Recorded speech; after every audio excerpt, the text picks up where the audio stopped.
प्राचीन काल में एक महान राजा थे, राजा काकुदमी। वे अत्यंत ज्ञानी और धर्मपरायण थे। उनकी एक अद्भुत रूपवती और गुणवान पुत्री थी, रेवती। लेकिन समस्या यह थी, राजा को अपनी पुत्री के लिए योग्य वर नहीं मिल रहा था।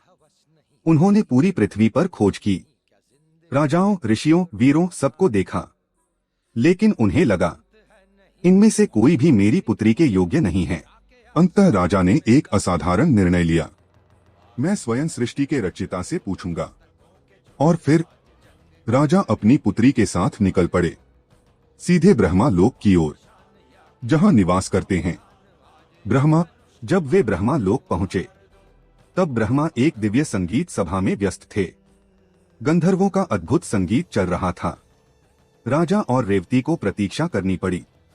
कुछ समय बाद ब्रह्मा ने उनकी ओर देखा। राजा ने विनम्रता से अपनी समस्या बताई, प्रभु, मेरी पुत्री के लिए योग्य वर कौन है? तब ब्रह्मा मुस्कुराए और बोले, राजन, तुम जिस समय से यहां आए हो, तब से पृथ्वी पर बहुत समय बीत चुका है। जिन लोगों को तुम जानते थे, वे अब इस संसार में नहीं हैं। राजा स्तब्ध रह गए। ब्रह्मा ने बताया, यहां ब्रह्मा लोक में जो कुछ ही पल बीते हैं, पृथ्वी पर लाखों वर्ष बीत चुके हैं। अब वहां युग बदल चुका है। तुम्हारा समय समाप्त हो चुका है। राजा और रेवती समझ गए, वे अनजाने में समय यात्रा कर चुके हैं। जब वे वापस पृथ्वी पर लौटे, तो सब कुछ बदल चुका था। न वह राज्य था, न वह लोग। मानव छोटे हो चुके थे। जीवन बदल चुका था। अब द्वापर युग चल रहा था। तब ब्रह्मा ने कहा था, तुम्हारी पुत्री का विवाह होगा बलराम से। और वही हुआ।